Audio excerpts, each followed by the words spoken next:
colisionar. Promesas se las lleva el viento. Solo quiero este momento. Cuando coja vuelo no me dejes ir contra el pavimento.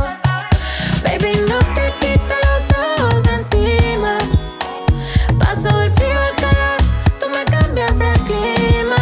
Cuando me tocas sabes que por ley quédate esta mañana y luego wake and bake.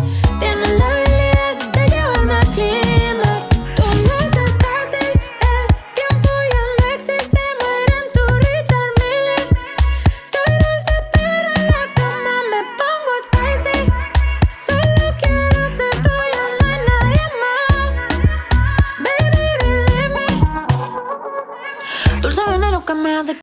আসসালামু আলাইকুম, আমি প্রিয়া নতুন আরেকটি ব্লগে আপনাদের সবাইকে স্বাগতম জানাচ্ছি।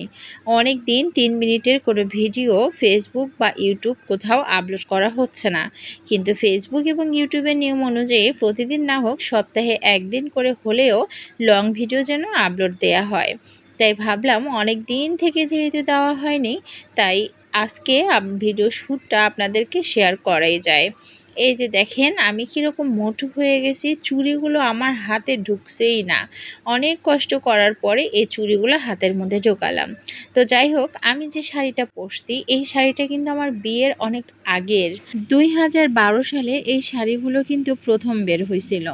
আর দেখে অনেক ভালো লাগছে। তারপরে একদিন বা 2 দিন পরছিলাম, মানে বিয়ের দিন পরছিলাম এটা, আর পরা হয়নি। বিয়ের দিন বলতে বিয়ের শাড়ি আলাদা ছিল, বরপক্ষ হয় না এরকম যে বরপক্ষের লোকজনরা কাপড় চোপড় নিয়ে যায় কনেপক্ষের, তারপর বরপক্ষের লোকেরাই কনেকে পরায়। তো আমার বিয়েটাও কিন্তু সেরকম ছিল।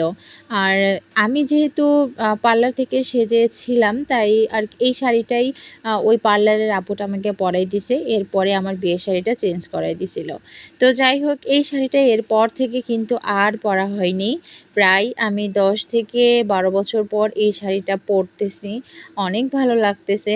আমি ভাবছিলাম শাড়িটা তো টিস্যু, অনেক পাতলা শাড়ি, এরকম শাড়ি পরাটা ঠিক হবে কিনা জানি না। তো আমি পরার পরে মনে হলো যে না, সব ঠিকঠাকই আছে, কোনো সমস্যা নাই। আসলে আপনারা যারা পাতলা শাড়ি পরতে ইতস্তত করেন তাদেরকে একটাই বলবো, যে শাড়ির কালার সেই কালারের ব্লাউজ পরলে কোনো সমস্যা হবে না।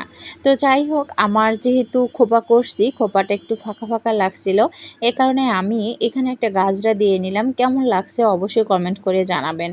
আর এই তো আমি একেবারেই রেডি। এখন আমি চলে যাব সোজা নিচে। আমার সাথে আমার বাহিনীরা আছেই, বাহিনী বলতে আমার 2 ছেলে এবং হাজব্যান্ড। আমরা কোথায় যাচ্ছি, কার বাসায় যাচ্ছি, কিসের দাওয়াত খেতে যাচ্ছি, অবশ্যই ভিডিওটা দেখতে হলে আপনাদের আমার সাথেই থাকতে হবে। আমি আজকের ভিডিওটি বেশি বাড়াবো না, ভিডিওটা আমি এখানেই শেষ করে দিব।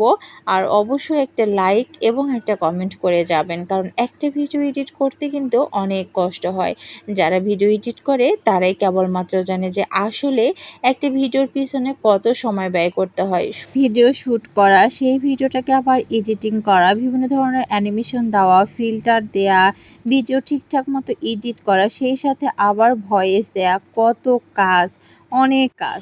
তো আসলে আমি কোথায় যাচ্ছি হঠাৎ করে এরকম একটা সুন্দর আবহাওয়ায় দাওয়াত খেতে, সেটা দেখতে হলে নেক্সট ভিডিওর জন্য অপেক্ষা করতে হবে। ততক্ষণে আমার প্রিয় দর্শককে বিদায় জানিয়ে আজকের ভিডিওটি এখানে শেষ করলাম। টাটা, আল্লাহ হাফেজ।